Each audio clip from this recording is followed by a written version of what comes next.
Alright, welcome! We got semi-final number 2, Heroes Lounge, ladies and gentlemen. The end of season tournaments, they continue. We already won game, was a bit ago. But now we have our next best of 5 on hand, and it is Suomi against 5 subs. Merry Christmas also to everybody that's currently watching.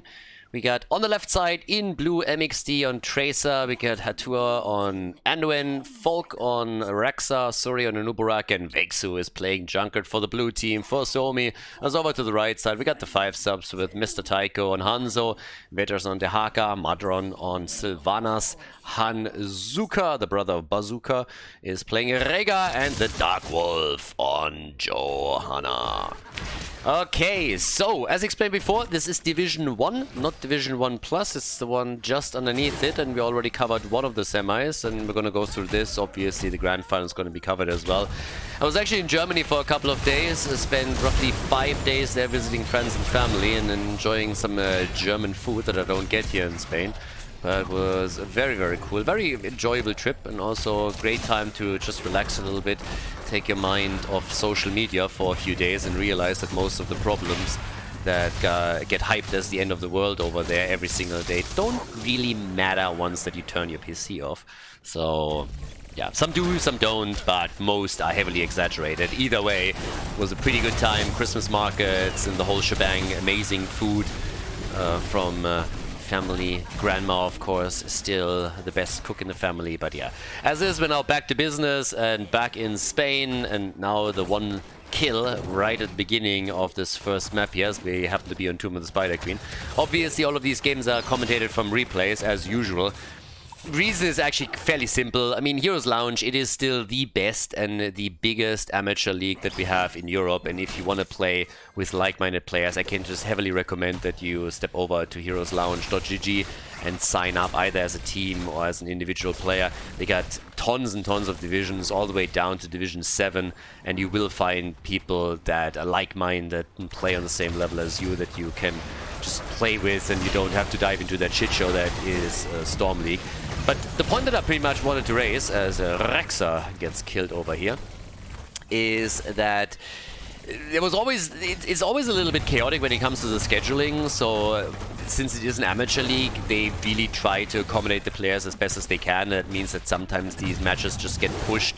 There's usually not... The matches aren't scheduled to be live broadcast, so there's always a couple of streamers that jump into 1 or 2 of them. Sometimes it also works out perfectly, but we had multiple things in the past where the live broadcast just wasn't really possible, or the dates got pushed.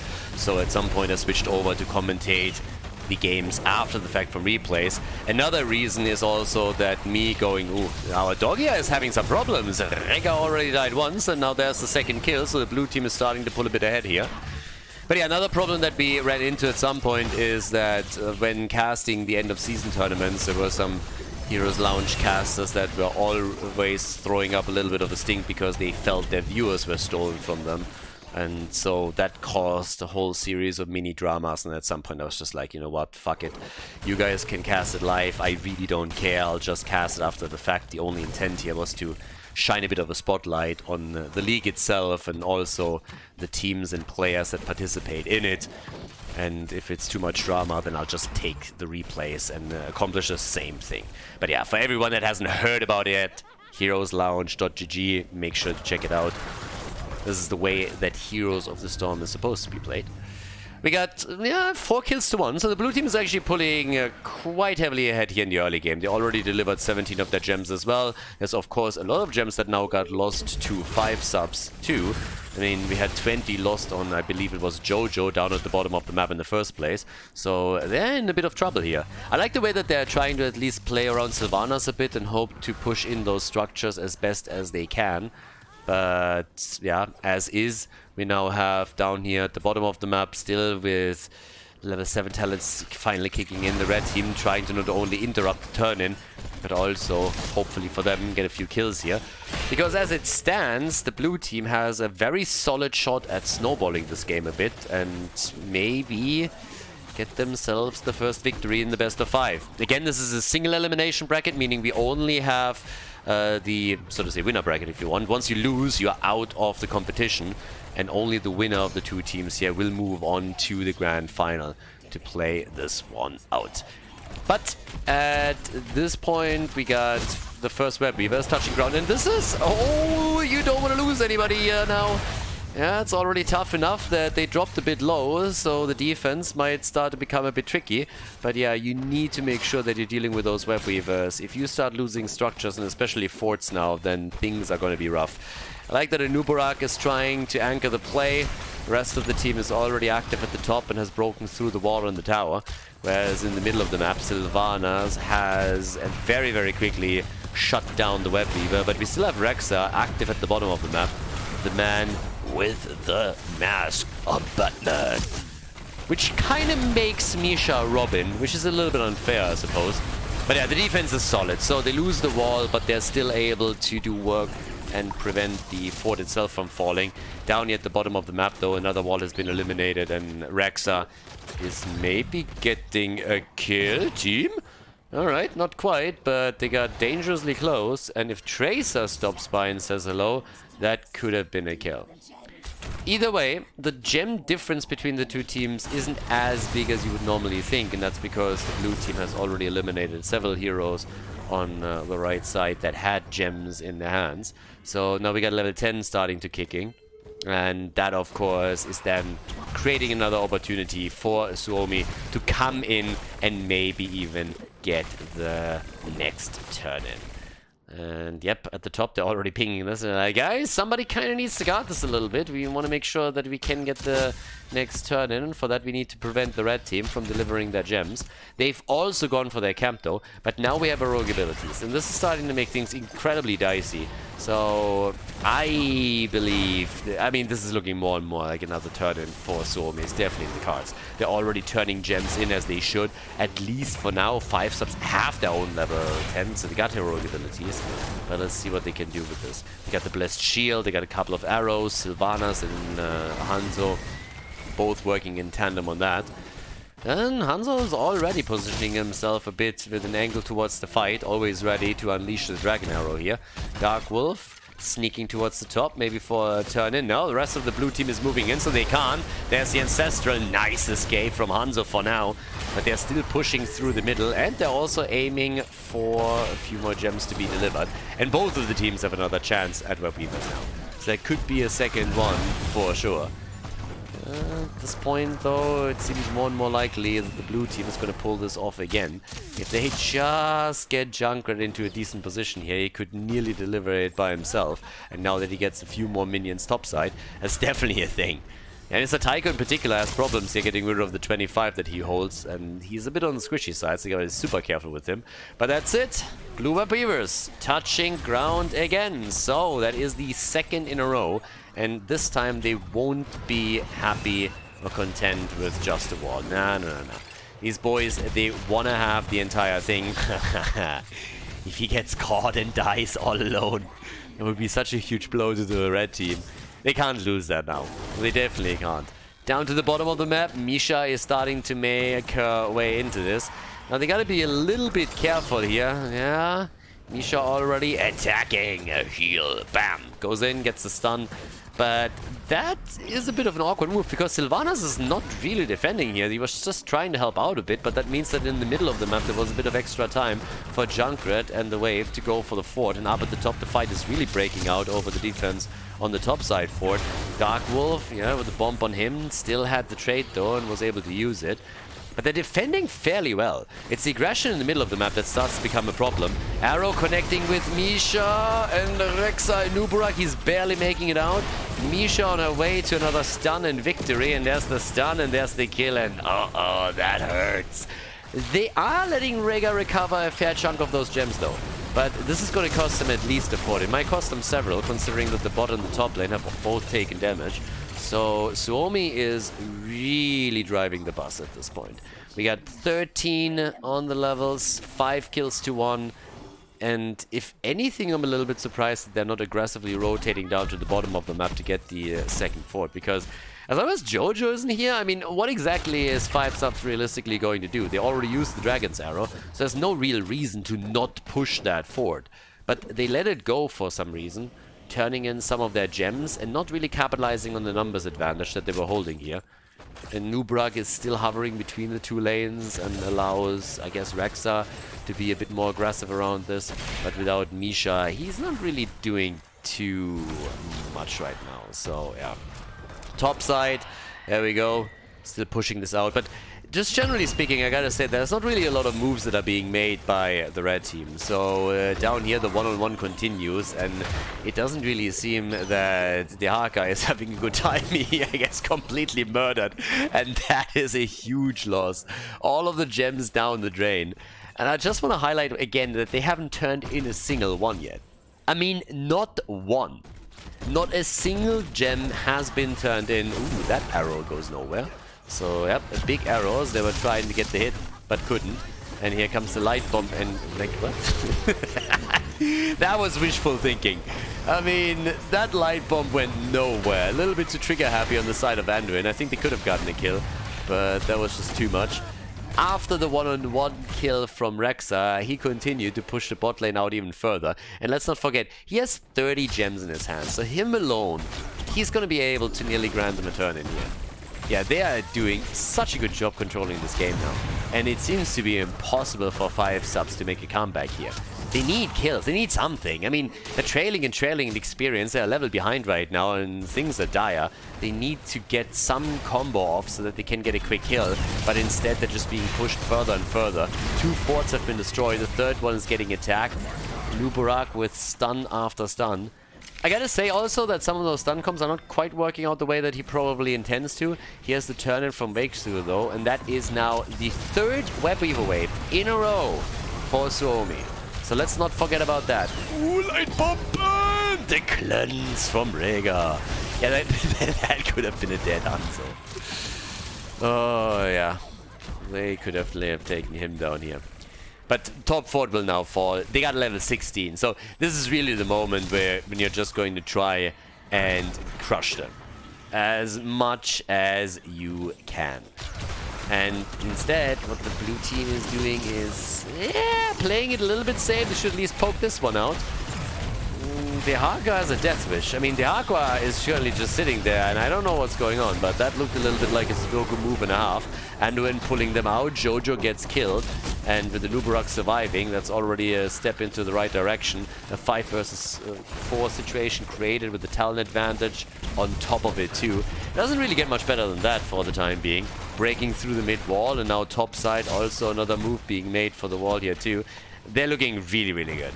I mean, this is pretty much the absolute dream scenario. Your opponent not getting any kind of turn-ins, losing more gems as the game continues, and the gap now widening to a 2-level lead. I would still like them to press this a bit further, especially with the Nubarak Speedles. They should have the chance to poke this fort down a bit more. Yeah... I mean, it's always a little bit easier said than done, but I honestly think that they're playing this a little bit too safe right now. If you think about it, at the end of the day, they only destroyed the fort at the top, and they broke the wall in the middle. I don't really think that's enough if you have your, what is it, the 3rd Web Weaver wave, and on top of that, you also had a kill. So they should have done a bit more. Is it going to make a difference? Likely not. The way that this game is currently panning out, it doesn't really seem that the red team is having an easy time getting a foothold here. But you can get punished for this. If you have such huge advantages and then you don't find then you don't thread the needle perfectly between just being aggressive but not overcommitting, and are maybe a bit too tame around pushes like the one we just saw, then you can get punished for it in the later stages if your opponent gets their shit together. And that is pretty much what 5 subs now has to do. They are of course still looking, now with level 16, to get that kill. And if they can, maybe a momentum swing is possible. They only hold 83 gems, and I say only simply because they lost so many already. But of course this is a double turn-in. If they can turn all of those in, they have 2 turn-ins in a row, and that could help them to break the outer wall, especially considering that they have Sylvanas in that mix. And there's the dive on Jojo once again, and Tracer says hello. And gets that a kill. Yeah, the whole of the UK is striking these days, but apparently Tracer isn't one of them. They get a Rega, that's 50 gems down the drain, and boy, oh boy, are they getting crushed here now. Yeah, that first game, bit of a wake-up call, I would say, for 5 subs, because if they are not recovering quickly from this, and this is going to be a very one-sided best of 5, I would assume that they didn't have enough coffee. And, well, there it is. Gotta get that coffee. Don't be a Lucy. Don't come into me and say, like, I don't like coffee. Who doesn't like coffee? Honestly, for the longest time, I actually was somebody that didn't like coffee. And then at some point during university, I had to just... yeah, scram for an exam that I had the next day, and I just like was like trying to get everything in through the night. And my roommates back then, they had a coffee machine, and they were big coffee fans, and so I got myself a big can of coffee, killed it, aced the exam, and all of a sudden I was hooked. So yeah, coffee, the stuff the gods made to make us happy. But yeah, here we go. So 9 kills to 1. 2 level lead, nearly level 20, and off we go with a 15-minute boss and 1 keep being destroyed.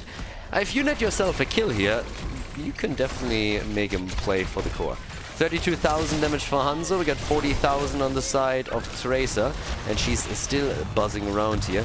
The Nexus Mosquito, bzz, bzz, bzz. And then needling down Hanzo, and that's an easy kill. Alright, Overwatch. Yeah, overrated, it's more like it.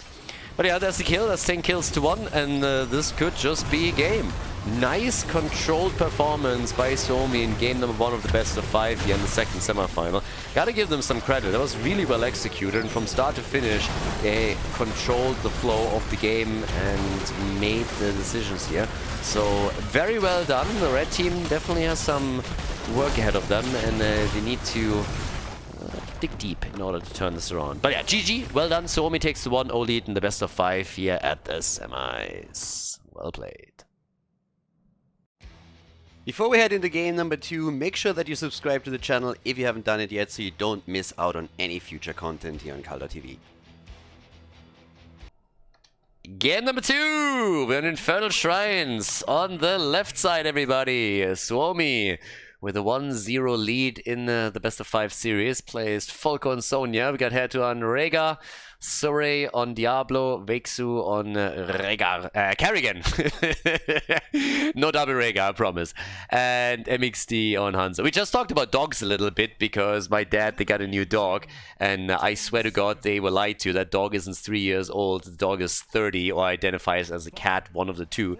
Because it's just way too lazy for a 3-year-old dog. That just can't be a thing. So all of a sudden I see dogs and REXXARs everywhere. But it is indeed Kerrigan. On the right side, we got the Dark Wolf on Muradin. We got Mr. Taiko on Genji, Vetters on Blaze, Hanzuka on Anduin, and Madron on Sylvanas. Yeah, a little bit of a pokey up at the top here. We got Sylvanas in. Muradin is obviously holding the line over here, just making sure that they can't get flanked too hard and that he knows exactly when everybody is moving in so that they can retreat in time, which indeed they're currently trying to do. But yes, let's go. The reindeer over here, Mr. REXXAR. It was really nice being at German Christmas markets again, by the way, now that we got the reindeer REXXAR. And this is one of the things that's a little bit weird to me. I mean, I talked about it before. In Madrid, apparently, they have proper Christmas markets. It also can get proper cold in Madrid. But in Valencia, at least, Christmas markets just absolutely suck. I mean, I gotta say... Oh, baited, baby! Yep! That's a bait and a half, and REXXAR is dead. That happens when you jump after a Genji, and because it was so beautiful, we're gonna look at it again. Look at REXXAR here. Look at him. So first we got Genji. REXXAR wants to jump. Arr, jumps in and finds himself on the wrong side of that wall. Goodbye, my friend. But yeah, Christmas markets in Germany were an absolute blast. It was just nice to have like all those mulled wine variations again. Having just pancakes, crepes, waffles, sausages, good old German sausages. Ah, fantastic. And all of that stuff. Half the things I don't even know how they translate. I mean, Kartoffelpuffer, I might just be able to get in. At least I knew that one. Röstis. Yeah, you got that. You get that in English, but yeah, that's just stuff that you can get on Christmas markets that you usually don't get anywhere else. And they are kind of fun. They're really nice. and it's pretty enjoyable, and this just doesn't exist here. In Valencia, at least, they got fires at the end of March, or in the middle of March, which is amazing. One of the best festivals that I've ever experienced, and they have it every year. The entire city just goes crazy for 2 weeks. If you don't believe me, Google that shit. It's nuts. But yeah, fires is amazing, but Christmas is kind of meh over here, so it is just what it is. But yeah, so we now have 1-0 kills in favor of 5 subs, so apparently the advice of going for some coffee might have succeeded, because they seem a little bit more alert now. They already got the head start up at the top, where they started to take one of the towers down. They got the first kill. Can they, though, get the objectives? We have them again with Sylvanas for the second time in a row, so the idea is still to push and push hard. Another wall stun as Genji tees himself up over here. And, well, at the same time, down here at the bottom of the map, there's still a couple of camps pushing this one through. One of the reasons, by the way, why you can also not really get into the Christmas spirit here in Valencia, at least, is that our weather is just simply too good. It's insane. We have 18 to 20 degrees Celsius until, I think, well, it's at least forecasted to last until the 5th or the 4th or the 5th in January. It's absolutely bonkers. The weather here is way too good. It feels like summer, honestly, or at least late spring. So it's kind of crazy. I was just, by the way, praising Sylvanas and the red team, and now they're getting crushed again on the first objective. So 5 subs just losing one of their damage dealers is now retreating, since they won't be able to get this objective. Was, by the way, funny, because there's obviously more countries that suffer the same problem a little bit. I still remember when I was in Australia for a year, that I had the ingenious idea to shave my head for the first time in the middle of December in Melbourne, which is peak summer in Australia. And my thought process was always the same. I always wanted to shave my head beforehand, but you never really know if you can pull it off or not. Maybe you have a shitty head shape and then you look like an egg and everybody makes fun of you for months to come, so you don't want to risk that. So I decided to do that when I'm in Australia, right? And for some reason I decided to do that in the middle of the Australian summer. And it was Christmas, so what do you do around that time? I mean, you get shit-faced with your buddies at the beach, which is exactly what I did. Not really thinking this through, because when you have hair, it kind of protects the skin on the top of your head. Boy, did I have a sunburn. Holy shit. I mean, that lasted for several days, and everybody had a blast just patting me on the head all day long, and you could hear me scream through the entire hostel. So yeah, I learned my lesson very, very quickly, but yeah, was pretty happy with the looks, just not with the timing. But it is what it is. First world problems, right there. Now, problems for the red team is more so that they are just not getting the kills when they need them. They got one, but it happened a little bit outside of the objective. Now they're trying to make a move for a carry again. The Queen of Blades, on the other hand, is showing Genji how it's done, or is at least trying to. Diablo is following up on that as well. Can't really do too much. And yeah, Sonya isn't even here yet. Sonya's just slamming it out. Nexus Eminem doing his thing. Oh, careful. Being ganged up too. Yeah, that's a quick kill. So goodbye. Sonya is gone, and that's the second kill for 5 subs. So they are starting to get a little bit more headway again. I mean, I like them trying to fight back here, and also capitalizing on the kill by moving for the opponent's camp and trying to steal that away. Definitely a good move. Definitely the right move as well. So yeah. Drop it like it's hot, baby. Come on, take that camp. There we are. And we need level 10 for them as well. Muradin, guess we're gonna get the Avatar here. It kind of shocked me if they would go into Playmaker, but nope, Avatar it is. Light Bomb, as we saw in the last game. And still that Sylvanas pressure at the bottom of the map, which we actually could have kept up a bit longer than they did. Crest is completed for Blaze. That's also kind of nice, because now he has the invulnerability frames that he can easily use. So we get the APOC, Ultralisk. Okay, actually a lot of stuns in here. Ah, and they go for a leap. Sonya, you naughty, naughty girl. Yeah, she's a little bit jumpy today, so we're gonna have some real nice combos there. And of course also an escape tool whenever she gets ganked, which might be the case now, but Muradin didn't really make the move. Could have always been a jump and then maybe a Storm Bolt to the face, but Sonya's still fine.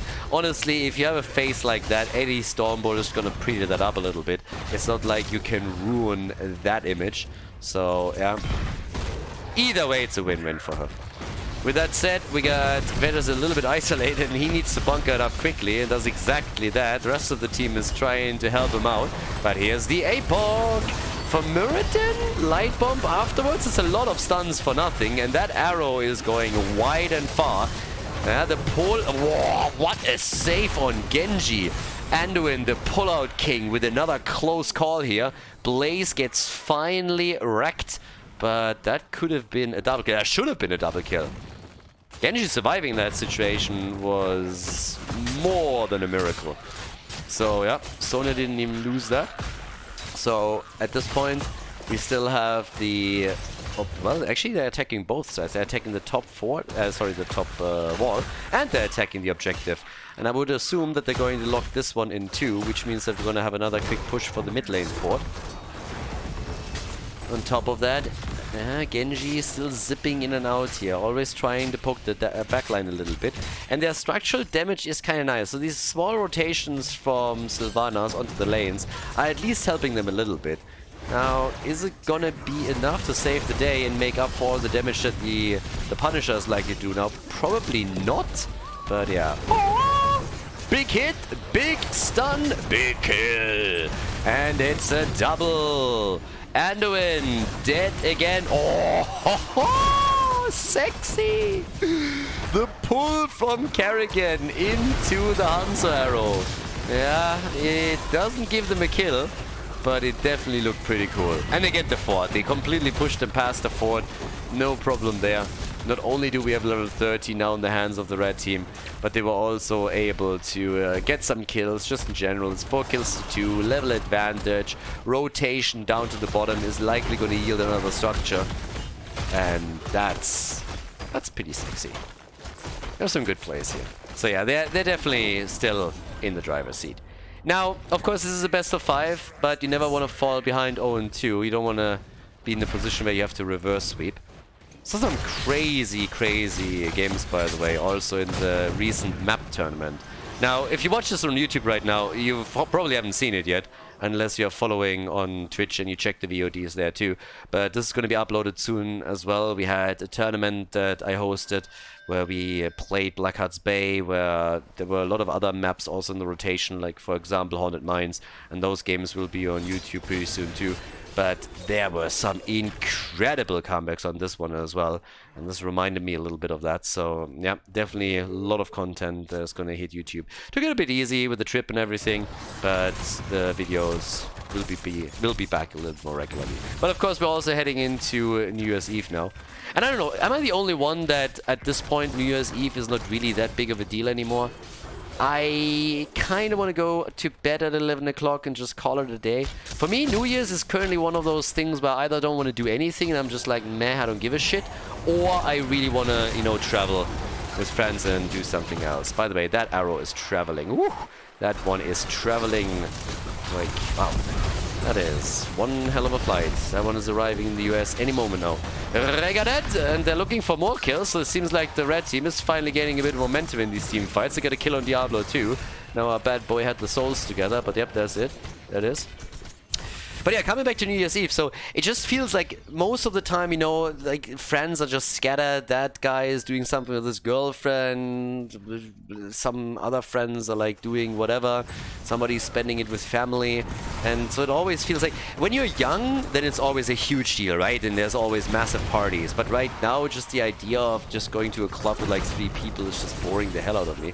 And I'm just like, do I really have to? Can I just go to bed and just call it a day like any other? Because honestly, after all the Christmas food that I inhaled over the last week, I really don't give a shit. If, on the other hand, you properly organize it with a couple of mates and friends and whatnot, and you go on a trip, like maybe you go on a city trip, did that with friends a couple of years ago when we went to Prague for New Year's. Stuff like that, that's pretty amazing. Actually, what am I talking about? It wasn't Prague. We went to Poland. I think... No, went to Prague too, but not for that. Anyways, stuff like that is awesome. So either you make it a big deal, or you just be like, yeah, whatever, don't care. So that's kind of the mindset I've been in for the last few years. And yeah, I don't know how people still stand to this, but yeah, either way. Wall stun after wall stun, so the fights are starting to spice up a little bit. We had very hesitant team fights earlier, but now Anduin is dead again. So he gets eliminated. Another wall stun coming through. Karrigan has also been dropped, but everybody on the red team is low, and they're all just in escape mode, trying to retreat. It's getting a little bit more difficult with Anduin getting murdered, because, yeah, he normally is the one that's supposed to save everyone. With 2 of the forts lost and the 3rd one now being attacked, it still looks a bit dicey for Team 5 subs. Yeah, I mean, this one is gonzo. This is going to be another objective for the blue team. They have 4 on the map right now, 4 against 3. Unless there's a bit of a miracle happening, 5 subs is not going to get that hit in. Yeah, it's one wall stun after another. Sonya with another leap, another stun, another kill. They get Sylvanas. She's down, and well, so is that fort. Goodbye. Fort is gone. And, well, with that, we are now looking at still nearly a level lead. Another objective for the blue team. 3 forts destroyed. At least even Talon, so the defense should have a bit of an easier time. It's still rough times for 5 subs. Now, don't get me wrong. They get a little bit more traction here in this game than they did in the first one, but yeah, they are still ramping up a bit too slowly to be a real contender, at least in game number 2. So unless they are now getting their act together and maybe get a sneaky kill down here. Light bomb engage, I like it. The Genji combo still alive and true. Chrysalis, it only delays the inevitable. At the end of the day, it's still a kill. But that was the first proper light bomb execution that we saw from Genji and Anduin. I really like it. A good combo, nicely done. Now everybody is still trying to break through the top. Punisher subbing in as the 5th man here. But killing Karrigan is, of course, more or less shutting this one down. Nice stuns. Very well executed on Sonya. She will have to jump out here. And that was a pretty shitty lead, my girl. That did not look too good. So, yeah, she's still dead. That could have been played a little bit better. So, yeah, Sonya's still dying. Damage at the top keep is happening. Nicely done by the Punisher, so at least that's the thing. And they drop it a lot lower than I expected them to. I mean, yeah, this doesn't look too bad. It's actually that's, wow, way more damage. I mean, damn son. This thing is down to, what is this, 15% HP? Pretty awesome. Alright, so down at the bottom of the map, we have camps. I mean, blue team pretty much had to retreat after the kill against Sonya. Karrigan is back to business, but it's still a 5 versus 4. They were able to take a few camps here, and 5 subs is hoping that they can now finally gain some momentum. 7 kills to 7. As I said, they're playing better than they did in game number 1. There's no denying that, but they really just need to accelerate their progress a little bit, or they're gonna struggle throughout the game. So we will see what they can do. We got still a couple of camps. Now the 5th one is back up on the map. Where's Sonya actually in the damage? Sonya's at 22,000 hero damage. Arrow! Nice job, Diablo. Well done. Well done. The funny part is that arrow would have been spot on if not for Diablo. Oh, sad moment. Now Karrigan is dead again. Anduin gets pulled out. Sylvanas doesn't even know where she is. Bullied around by Diablo, zipped away by Anduin, and then jumping on the wave. Now they're trying to make another play for REXXAR, who's self-ancestrals, but he still dies, and all of a sudden the red team is making their plays, and it all started with this. Sonya coming in, they want to go into the fight, and then here comes the arrow. Hanzo sees it, Hanzo throws it, Diablo ruins it. And he got punished now himself and just died.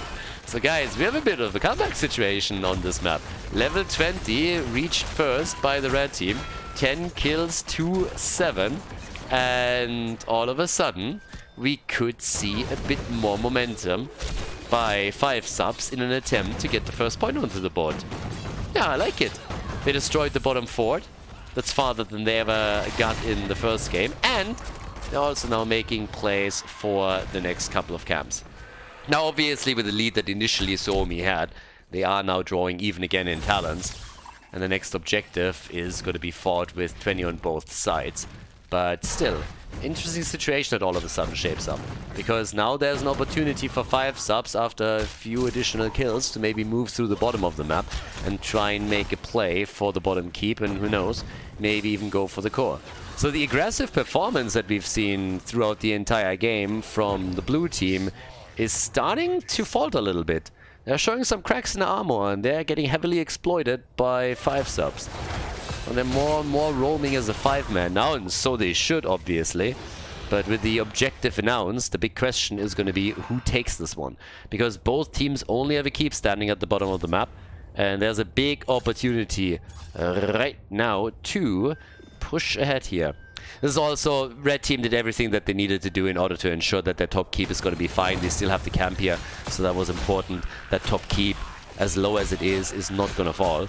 Bit of a lead here on the point, on the shrine. Diablo starting to come in. Yeah, they're looking obviously for a target. Genji jumping in. Gets immediately slowed here, but has to be very careful. The ideal target would, of course, be Anduin, who's also already moving in. Light bomb engage. Moving to the back line by Sonya with a leap as she's trying to engage here. And REXXAR gets wrecked. The Ancestral was called, but it was a second delayed before it hit. And now they're without the support. Top side fort is getting destroyed, so that's another win for the red team. And they are taking control of this game. They really are. I was saying that their progress was a little bit too slow, but now things are accelerating quickly, and they are doing better and better and better. Gotta give credit where credit is due. They're slowly taking control of this game, and this is going to be the first objective that they claim. So, things are starting to become fairly interesting over here. Yeah. Let's see if they can maybe use Sylvanas now as they're attempting to break through the bot lane. Now it is a Water Punisher, and it seems that the blue team is going to try and take the top keep, which honestly they should. They should definitely try to take this one. There's nothing that will deny them that. The only question is how much further can the red team push this, because at the bottom of the map there is still Sylvanas who can enhance this push further. So it will be an interesting one. Seems like Diablo at least retreated, so they're not going to try. They could have tried to just race. They could have tried to just race this. They decided against it. So what we're seeing instead is Sonya taking the top and maybe pushing for core. She still could. She should, honestly. Push for core and try and force them back. Retreating now to defend, I think, is the wrong move. If you're already staying this long, you could have let the minions destroy it, but you didn't. So if you wait this long already, then at least follow through. But the defense is now going to be very spicy, because you are up against the 5-man and the Punisher. So they're trying to do what they can here, but things are becoming a bit tricky. Punisher still doing damage. Genji with a kill. And there's the double. And they pull it off, boys and girls. They make it a reality. Instead of a core race, what we're getting is a victory for the red team as they're going for the core, and they tie the series here in the semifinal of the Division 1 playoffs. Nicely done. GG and well played. 5 subs with the victory.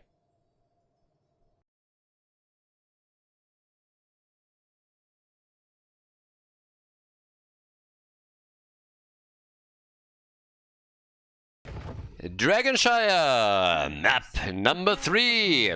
Honestly, a little bit surprised. After the early game on the second map, I really thought that Suomi would pull ahead with a 2-0 here and 5 subs would start trailing. But they really turned it around in the middle of the game, and then the victory towards the end was well deserved, even though I believe that Suomi could have played this a little bit smarter on the defense. Just going top lane and starting to push for the keep with the entire team would have forced 5 subs to portal back. Then the blue team could have retreated themselves and both teams defend and fight for the next objective, or they could have sent Sonya back a little bit earlier, or they could have just tried to YOLO on the core if the red team doesn't retreat. So there was plenty of ways of how you could actually play this one out, which at the end of the day they didn't do. Was a little bit on the strange side. But either way, now we got Johanna played by Volko over here. REXXAR is played by Hertua again for the blue team. We got MXD on Dehaka. Hanzo played by Suri, and the Shibata brothers are united as Meixu is playing Genji for the blue team. At the same time, we got 5 subs on the right side, and they are playing this one out with Cassia by Mr. Tycho. We got the Chromestar also in the house, played by Madron. So Chromie is being played with Hanzuka once again on the support. This time, on the other hand, not playing REXXAR, but instead we're having him on Lucio. And oh, at the top, things are getting a little bit dicey for the Dark Wolf on Varian and for Cassia. She's the first one to fall. Taken down, easy peasy here. Blaze, by the way, played by Veters, is at the top lane, doing his thing there. But yes, here it is. So they are currently attempting to get a kill on Dehaka after they just lost one. And that would be justice. But yeah, they can't quite get that. So we got 2 Shimadas trying to get some kills in. We got Chromie in the house. She's happy. And, well, is attempting to take a couple of these Siege Giants down.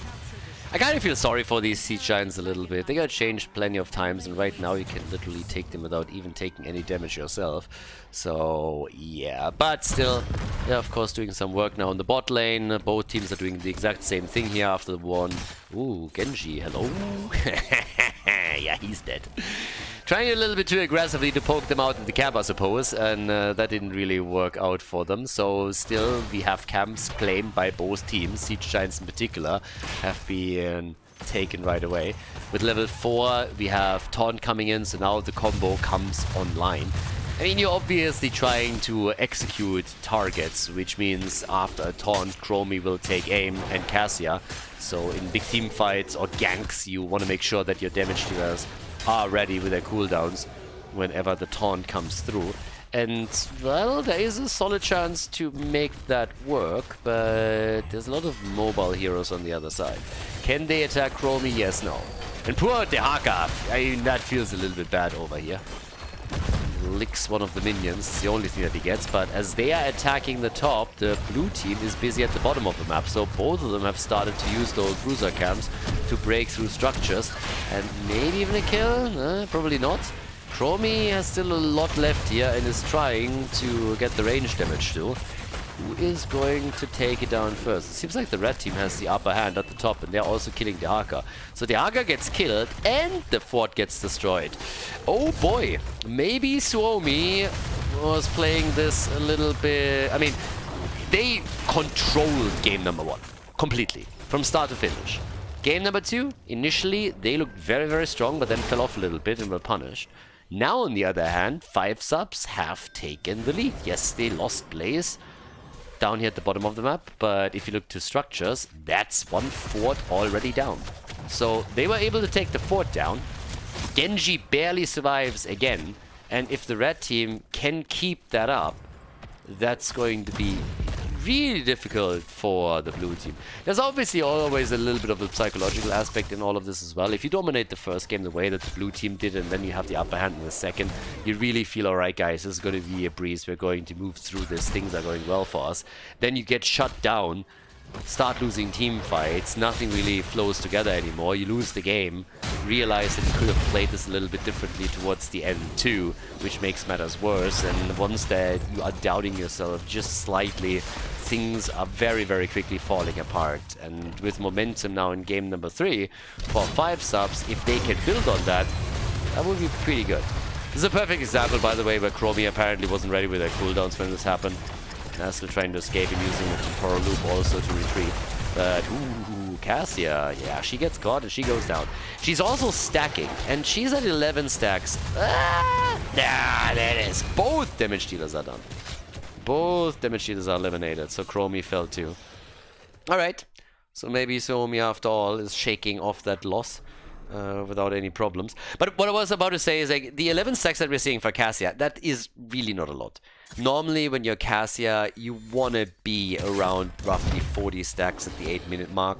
So 20 around 4 minutes. That's like a normal stacking pace for her. And she's at 11. That's not great. And then dying a moment later doesn't advance your cause either, because, well, you have absolutely no opportunity to get stacks while you're dead, in case that you didn't know. Going up against Genji is making matters even a bit worse. I mean, just ask Anna. Not the easiest one to hit. So we find ourselves in that interesting situation where Cassia might not stack as well as she would like, and that could be a problem in the late game. For now, on the other hand, we have a kill against Jojo just as the Blessed Shield comes through. So a moment later, and they would have all been stunned in a choke point. Heroic abilities against non-heroic abilities, but it doesn't matter. They're losing every single hero that they have here. REXXAR gets caught again, and that's 3 down. 3 kills for the red team, even though they didn't have heroic abilities in this battle. Great, great fight for 5 subs. Yeah, that was pretty sexy. That choke point worked incredibly well for them. Now the attempt to also go for the DK. And who knows, they might just be able to get the first objective of the game. We have the Haka in the middle. And Chromie. And Chromie obviously wants to get the DK. She wants to become a real dragon. She knows that she's still faking it. Chromie's motto is just fake it until you make it. So everybody knows she's not a real dragon, it's just pretending. But if she gets the Dragonite, that's a different story. Poor Dehaka going a little bit too deep and gets murdered as a result. But I like the way that this is a real back and forth play between the teams now. Genji still finding 2 down to the bottom of the map. He is going a bit too deep on these, so he's jumping out, but I think he's still going to die here. Yep, he is. So Genji's down. Lucio made it, barely, but he did. So that's 7 kills to 4 in total.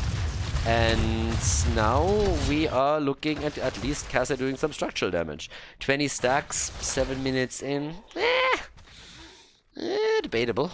But with Blaze retaking top, with Cassia taking the bottom, that's an opportunity. And they even got the Hanzo kill. Hanzo got killed in the middle of the map. Here comes the channel. It's gonna be Varian that goes for it, and off we go. 8 kills to 4, guys. 5 subs. They were slow to get into the series. Lost the first map with no real resistance, honestly. But now they are simply going for it. They have the top 4 destroyed, the bottom 4 just got melted away, and in the middle they have the Dragonite who does more and more damage. The key obviously being to not just simply solo YOLO, but just go for some Dragon's Breath, play it slow, run out the timer here, get your abilities in, and yes, if you have a chance, then by all means make a move and start with the audio attacking. But especially this early in the game, just relying on some of the AoE abilities is plenty. So they have level 13, talent advantage on top of that. Yeah, it's bad news for Suomi. They are losing all of their outer structures. It's going to make it incredibly difficult for them to hold the bottom and the top turning point. Not turning point, shrine thingy. So, yeah. But they have to find an angle. Now, they got plenty of stuns. They got plenty of opportunities here. It's not only about the Haka landing an isolation and landing a lick, but if you have not only Hanzo's arrow, but on top of that, you also have the Blessed Shield, you got the X-Strike, you can really melt people away. I mean, you can go from one stun into another fairly easily here and try to make your move. Good layup here from Jojo in particular, followed up by Hanzo and Genji with stuns and damage. Should help them to get a kill. The problem is you have to get a target first. So in an ideal world, who you're going to aim for is maybe Lucio, maybe Chromie. The problem with Chromie is that she by now has timeout, so that can play around that very easily. But there's the arrow, there's the stuns, exactly as predicted. Blessed Shield, everything's out. Chromie is dead, no timeout for her. Lucio gets killed too. Perfect timing.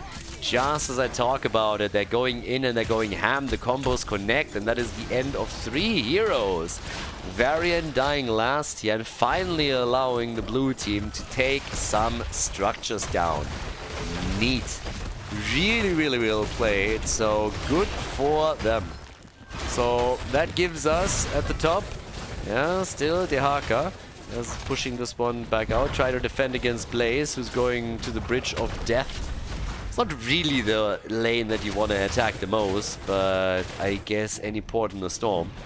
They can't do any damage in the middle and the bot lane anymore, so they gotta do something. But, well, down here, at least the keep wall has been destroyed. So this is still wide open. I mean, generally speaking, I would still give a massive advantage over to the red team, considering how many structures they've already been have eliminated. But all you need at the end of the day is a late game team fight, and then that move to the bot lane where only a keep is standing for the red team, and you still have a chance to win this one. So there's definitely still some opportunities for Suomi to take that 2-1 lead in the best of 5 series, and if given a chance, they are going in for that. Now, the next objective is up, so we have another Dragonite statue on the map, and that means that shrines are now going to be focused again. We already have level 16 talents on both sides, which gives us now the static electricity, and we got the Earth Grasp totem over here too. So a little bit more CC from REXXAR as well, full-on totem built by him. Up at the top, still trying to get the experience, not missing out on anything here. But the next team fight is going to be the real interesting one. That is where things are going to get spicy. So who's going to be able to get the next Dragonite? I mean, it's the red team that gets the double control, at least for now. And therefore they have to fall back towards the middle and make their play there. Also, oh, the Blessed Shield connects! Yeah, she's kind of dead. No, she's not. Lucio is there in time to save the day, and with all of these ults being used in a desperate attempt to gank up on Cassia, it means that you are now looking at potential team fights without her abilities for the blue team. So Suomi is in real trouble. First of all, it's the Haka who's trying to drop the isolation here, and he misses, by the way. Then the stuns, bunker in time, REXXAR gets wrecked, and he's down, and he's not the only one that's gonna fall. Next one is Jojo. That's an easy double kill, and this should at least be a Dragonite, if not more. I mean, they're already going for kills here, hoping to find another one. The taunt is back up, but Varian isn't able to get close enough to the action to make a move. But this is looking very, very good now for 5 subs. They already had the lead. Now with the 2 kills, they should be able to get another DK, and then we are going to see them aim for some of these keeps for sure. Let's not forget that they also got the stuck in a loop, so we even got the level 20 for Chromie that could help them with the potential push now. But yeah, down to the bottom of the map, they are still trying to hold this, and they're doing a better job there than expected. Now that taunt is coming in, that is definitely going to be a given. Unless, of course, that happens. Yeah, that was forced. I mean, it's a cooldown that was forced, but still was well done. Making sure that the taunt could not be executed by Varian by stunning him out. It was a short distance stun, if anything. DK is there, and they're still going for the team fight, and they won't be able to get out of this one. Bunker is ready. Kill against the Haka. Are they actually turning this? I guess they are. The Haka and Jojo are both dead, and boy, oh boy.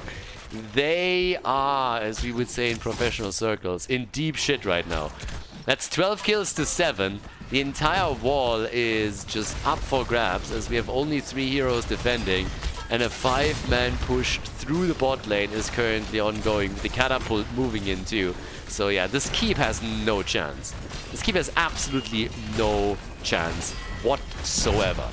Huge plays here now by 5 subs. I mean, this is so different from what we've seen in game number 1.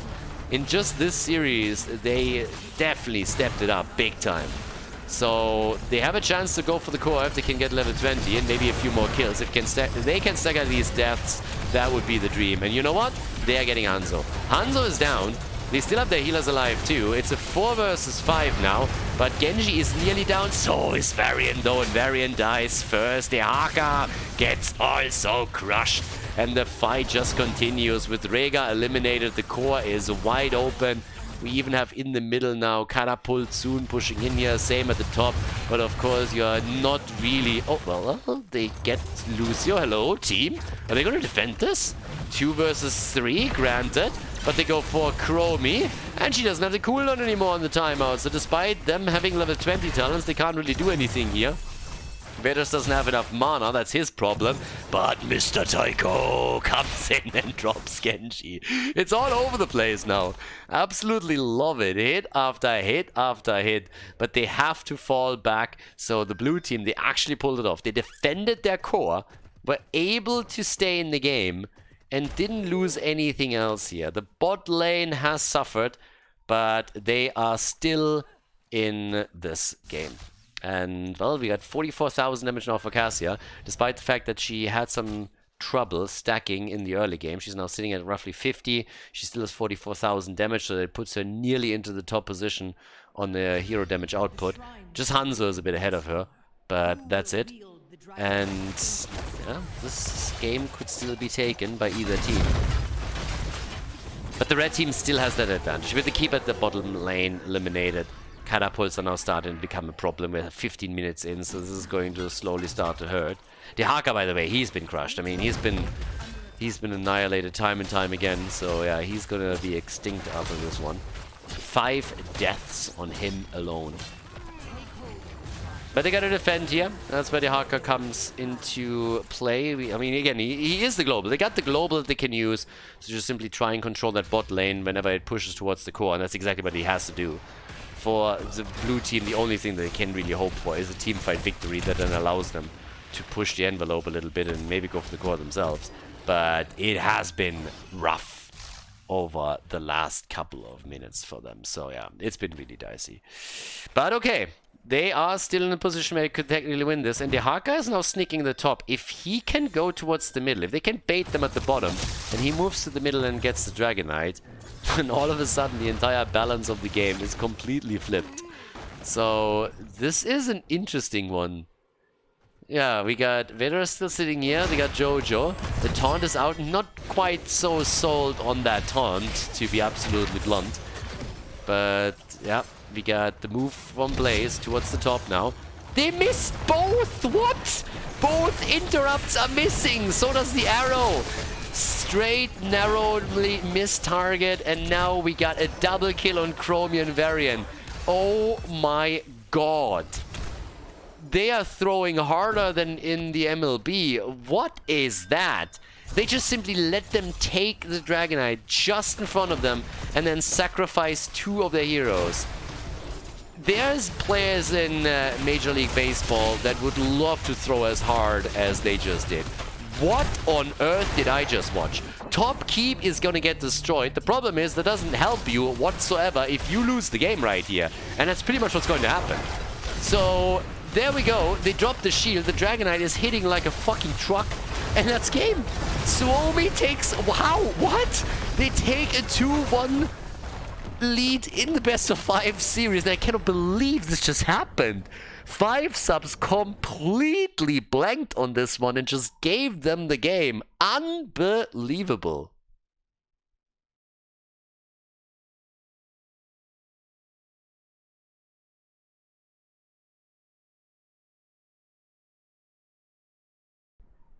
Game number 4! Alright guys, so this is going to be a little bit of a wild series apparently. We're on Sky Temple right now, and as it stands, Suomi has taken the lead. Now, I find that still a little bit difficult to believe, because 5 subs had 2 opportunities to interrupt the Dragonite channel, and I would have honestly expected the player on the blue team to just let it go by himself because he didn't want to be hit by the abilities, but nah, he just stood there, didn't give a shit, channeled it through, and they just won on the back of that. So, 5 subs throwing that one pretty hard, the game of throws, so to say, and now it's match point for Suomi as we are heading into Sky. On the left side, we got REXXAR by Volker, Suri on Diablo, MXD on Maiev, Hertua on Lucio, and Vexu is playing Junkrat. Whereas towards the red team, we get Mr. Tiger on Greymane, the Dark Wolf on Tyrael, missed opportunity right there, by the way. We had this in the past, and I'm not cheap enough to not point it out again. So, Madro on Sylvanas, on Zuka on Brightwing, and Vetters is playing Blaze. Now, as it stands, they're clearly going a little bit old school with that. Ooh, hello, Brightwing, Sylvanas. Well, not a good opening for them. But as I was about to say, we got Sanctification, we got the bunker, so you go for the 2-layered defense. And Greymane, obviously, the goal here is to empower him by using Tyrael with his level 7, using the shield, and also having the Sanctification ready. So whenever the shit hits the fan, he can just come in, empower Greymane, and really allow him to rip the other team apart. Mr. Tiger is also going to be the one that is going to take the camps here, responsible for those. And, well, for the time being, there is a lot of potential to also take structures down. You got Sylvanas and you got Greymane on the same team.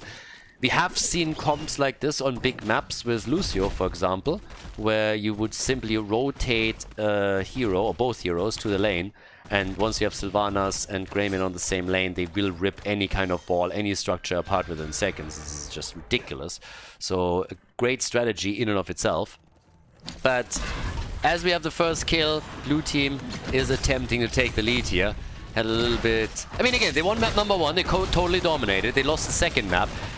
But they were probably thinking as well that the third map is a goner, but they turned it around, so good on them.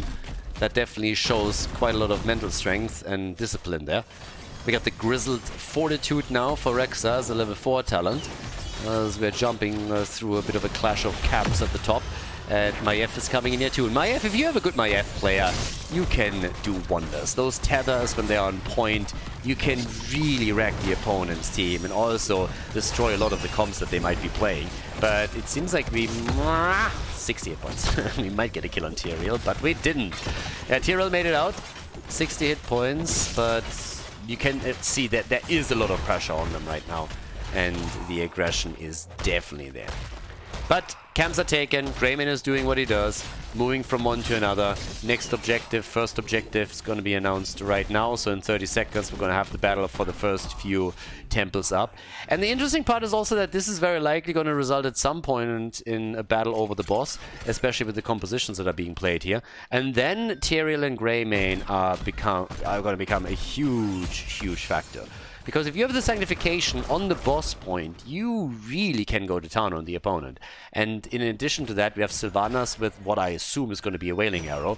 So well-placed ults around the objective could very well lead to 5 subs taking a victory in those fights. But obviously we're jumping ahead of ourselves a little bit here. For now it's just a temple that is up, 2 of them middle top. Usually you would see the split here, but topside nobody has really made a move yet. It's the blue team that is now starting to go there with REXXAR and Misha. And that means that the blue team has currently control of both temples. Now, not for a long time, but they were definitely firing shots for both. So if they can channel the top lane through completely, they would end up in a better position here. And Sylvanas and Junkrat are still down at the bottom of the map. But this is going really well, because REXXAR is also getting the experience in the middle, escorting the minions through. Not the middle, the lane. And still holding possession at the top. So they are massively ahead all of a sudden. Damn, son. What? Team? 5 subs? They kind of need to do something about that. They can't just give them this much ground here. The full on channel at the top has already happened. Down here, they got their fair share of shots too. So this is problematic to say the least. Just barely the... I mean, they're only going to take the wall, if that.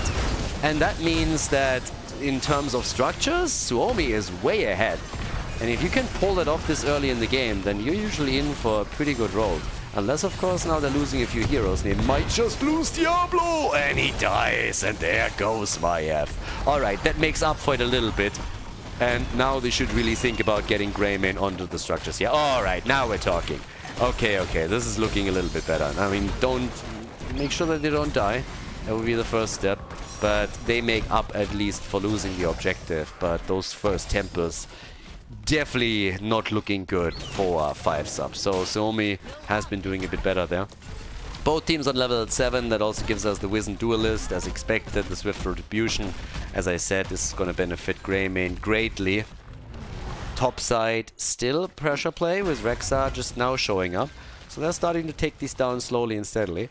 And as I always explain on Sky Temple for players that might be a little bit newer, if you are able to take structures without using the objective, you find yourself in a really good spot. The reason is actually fairly simple. Most of the time you have 2 temples spawning, and when that's the case, you can just trade with your opponent. You can run around them and can just trade shots with them, and you will pull ahead and eventually win the game. So if you're able to get a Sylvanas, get a Greymane or anybody else onto a structure and start taking it down without even using the temples, those objective phases are going to be a lot better for you. Especially if you also have a nice push line up so that you might not even have to go for a temple, but could technically even go for a side lane push instead. Now, the camp at the top gets taken. Misha and REXXAR were trying to irritate them a bit, but they couldn't really do too much there. Nice attempt by Maiev, I like it, so it was a good idea, but it didn't work out against Sylvanas. She moved away from it. The Siege Giants got claimed though. The early level 10 really helped Suomi here. So if Suomi takes this, they move on to the grand final of the Division 1 playoffs. That's pretty much where we are right now. down to the bottom of the map. A little bit more poke is happening, but up here at the top side, with the help of the Bruiser Cap, Vetters on Blaze is able to take a few more of these structures down, or at least drop them low. The problem is that the temple shots at the bottom of the map are at least so far given up. And they're trying to even do a bit more here. Threatening Tyrael in particular, but he gets safe. So Tyrael is safe. Blaze is moving down. It's going to be a 5 versus 4.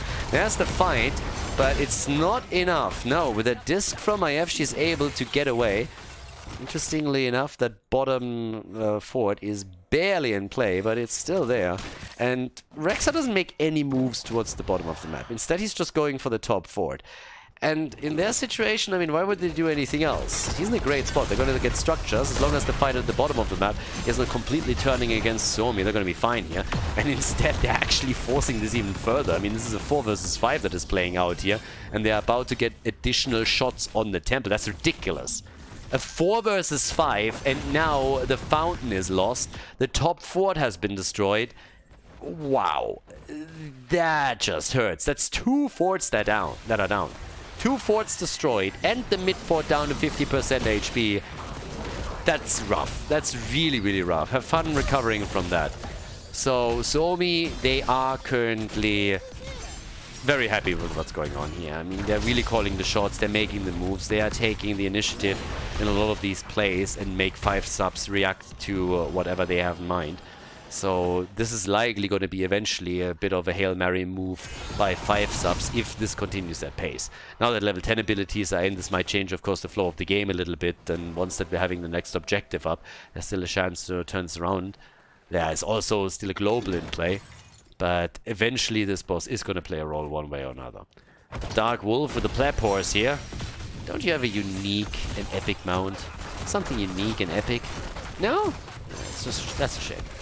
But yeah, so they're trying to steal some of the Siege Giants away. What surprised me the most is that it works. I don't think they caught that. So yeah, Siege Giants are stolen, and now Junkrat has to deal with it. But he can, of course, boop them closer to the fort, and then it's going to take care of it themselves. That's always a little bit like cheating. You take the Siege Giants, you really think you can do something here. Yeah, the APOC, they got the bunker out at least. But the fight still continues, and can they maybe get a hold of Greymane? The stun is there. Good job by Misha. They want a little bit more, of course. Lucio zipping in, out, trying to help them. Sanctification has to be popped, and that might just be the end of Diablo as he gets attacked here. Wow! No! Sylvanas! They keep him alive. Great job by Suomi. I have no idea how they pulled that one off. Diablo looked like he's a goner for sure, and somehow he survived through all of it. The level 13 talents, bit of an advantage for the blue team in that battle, but they didn't even have to use it properly. Now you have to deal with the camp at the top. The temples are both going to be active, and we are getting back to the same situation. What is 5 subs doing? I mean, honestly, I really don't get the game plan here. Like, you can't just simply sit there and give both of the temples up. I mean, Junkrat is obviously going to jump out, but he gets some assistance too. So what's happening here is literally a top giving up for free, and down at the bottom of the map, it's not going too well for them either. There's still a fountain in play for Suomi. They gotta heavily commit, or they don't have a reason to go there at all. So now top side is getting pressured, and we're talking keep here. And down at the bottom of the map, they are still not taking shots. The entire outer ring of structures is still more or less intact on the side of Suomi.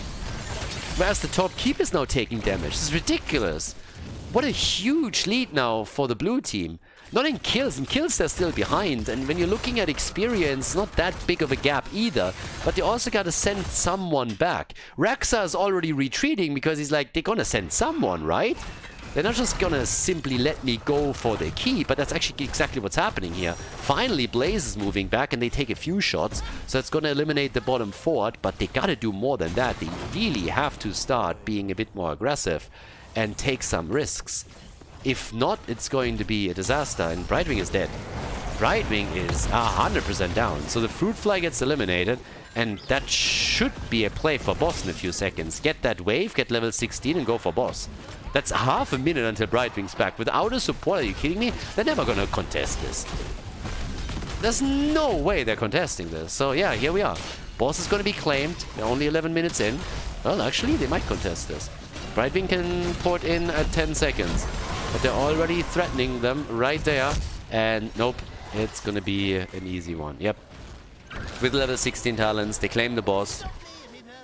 They take it. And so far, so good, I'd say. Alright, so Junkrat, he's already escorting the bot lane through a little bit. We have another double temple, by the way, coming up. So there's another one where they have to split themselves thin on the map. And as I said at the beginning of the game, if you just trade, once you're ahead in structures, you will always eventually win the game. And that's what they are hoping for here. The more damage they can do now with the boss at the bottom of the map, the better for them. Now, this is still very early in the game, so this bad boy hasn't really scaled all that much. But if you open the wall up, for example, it's already a lot of shots that would usually have been soaked up. So, yeah, there's still a few opportunities here. Even the keep is taking damage. And, well, don't forget, this is the second keep in the game that is now getting damage on the red team side. What it all comes down to is they gotta step it up. They really have to, at some point, pull the trigger and say, alright, boys, we're going in. We're gonna make a play, and we're gonna make it right now. Double temple activated. One in the middle is, of course, gonna attack the mid lane. The one at the bottom of the map is gonna attack the bottom. But if you channel this one completely, the keep's gone. So the red team should have an interest to guard the one at the bottom of the map and take this one down. That has to be the high priority for them. They're trying to get a kill here very quickly before the objective is even up, and that is definitely commendable. If they can lock it in against Diablo, that would be great. And they do. Diablo down, loses his souls. Now he'll be back, of course. There's still Siege Giants pushing through, but that's a really important kill. That means that Diablo is now a lot weaker. Sylvanas has to be very careful that she doesn't commit honorable Sudoku, but that was kind of close. I didn't even know she likes math puzzles. Who knew? So yeah, they're getting the shots in the middle. Down at the bottom of the map, at least that one gets controlled by 5 subs. And that's exactly the one that they have to focus. But now Blaze is going to likely die. He's so low, he bunkered up, but I don't think he can survive this. Yeah, no. Oh, Brightwing! Look at that! Sanctification is out too. Okay, sorry, I'll take it back. My apologies. 5 subs. They're showing their teeth here. They get the shots connected. They get the kill. Diablo died for the second time. This time he didn't have the souls, so he's getting murdered. Nicely done. They hope for more. They nearly get my F. Now they also have to send somebody back because this keep is about to fall. So someone has to retreat and save it, and I guess it's going to be Sylvanas. Oh, the disc hits, and Tyrael is dead. Yeah, Tyrael is down. Sylvanas, she saves the keep. Barely, but she does. Bad news, of course, is that the shrine is still claimed by Suomi. Looking down at the bottom of the map, there's a lot that's still available here too. So, with camp after camp being claimed, I gotta say, there's a lot of control for Suomi. They're still a little bit behind in kills. So that gives some hope to 5 subs that if they can keep this up as the game continues, these kills will become more relevant. Simply because the death timers are increasing. You still get some underdog bonus experience because obviously there's an advantage in XP for Suomi at this point in time. So closing the gap to level 20 is going to make a big difference if you can. It's going to make a big difference if you can get kills. That's what I mean. Yeah. We'll see how many temples are going to be available next. I think there's a single temple phase coming up, but they have level 20, and once they do, it's going to be dicey. 1 minute on the boss. Yeah, can you get to level 20 if you're the red team? You don't want to go up against Storm Talons if you can somehow prevent it from happening. We got 55,000 damage for Greymane, so he's top dog right now. I mean, literally. And we got 37,000 for Junkrat. One of the few in this game that hasn't died yet. It's actually not quite true. 4 of them haven't fallen yet. Yeah, 5 if you count REXXAR, which you probably should. But yeah, so there's level 20, and that is now gonna make this a bit awkward for an entire level. 43 seconds might just be enough to get close enough to 20, but what the red team or the blue team should do, they should definitely take the top keep. I mean, there's no reason not to. You have a level 20 talents, you can poke, you got Junkrat. He's currently moving down to the bottom of the map. Seems like they're going to try and take more map control and vision by pushing all of these lanes out as best as they can. And the bottom keep, of course, has been exposed as well. So if you can get close, just a catapult close enough, that will already help you. But this means that you're not going to get that top keep, at least not just yet. Now there's a single shrine spawning topside next, so one temple. Which means if the red team takes control, it will save the day for now. And I mean, to be fair, in structures, technically the teams are even. Even in the sense that everybody has no fort left, but of course there's still walls on all of those keeps, so it's still advantageous for Suomi. But from a catapult perspective, it's still the same. But now you have the boss up, and you're going to have a shrine up at the top, a temple. So this is where things are going to become a little bit more interesting, because there's multiple opportunities for Suomi to now take a keep down, especially if they can get shots at the top. And that's what they're going to try and do. But we also have, of course, now the Holy Arena, which is big for Greymane in particular, who has the Hunter's Blunderbuss. And everybody is just sharking around the boss area a little bit. I mean, everybody's fully aware that now 70 minutes into the game, the boss is going to hit a lot harder. And if the blue team is somehow able to grab it, then they are going to get a keep. The same is also happening if they're taking the shots here. And, well, I got news for you. They did. So, yeah. First keep is gone. Still a bit of a fight over in the middle of the map. The problem is that if Junkrat is able to get all of the shots at the top, it also means that the middle keep is gone. So they have a 2 keep play available, but he's not making a move for it. So he's actually retreating because they're realizing that they're attacking the boss. And this is what I said at the beginning. With this comp that they're running here, you will eventually throw a Hail Mary. And this is exactly what this is. They have a couple of really cool tools for that boss fight, and they're trying to use them to finally get ahead here. APOC is in, there's the play being made, and they screw it up. No sanctification, way too late by Tyrael here. The boss is already taken. Brightwing and Greymane are dead, and this is likely the nail in the coffin. Only Blaze is alive. I don't even know why they're chasing him. They should just go for it. They're even going for the Siege Giants, since they can still take those pretty easily. But yeah, the idea was, of course, to get onto the point, drop the Sanctification, allow Greymane to go ham, Wailing Arrow also to be used, but it got completely destroyed by displacement by Junkrat. You had also the disc on Maiev. The Apocalypse was used early to zone them out there. So nicely done by Suomi to just throw a wrench into their plans there, and well, that's all she wrote. That's a 3-1 victory for the blue team. They move on to the grand final of Division 1 of Heroes Lounge. Nicely done, well played. Bit unfortunate for 5 subs, especially when we're talking about the Dragonshire game, but at the end of the day, I'd say a deserved victory, a well-deserved victory for Suomi. They take the 3-1 and move on to the grand final.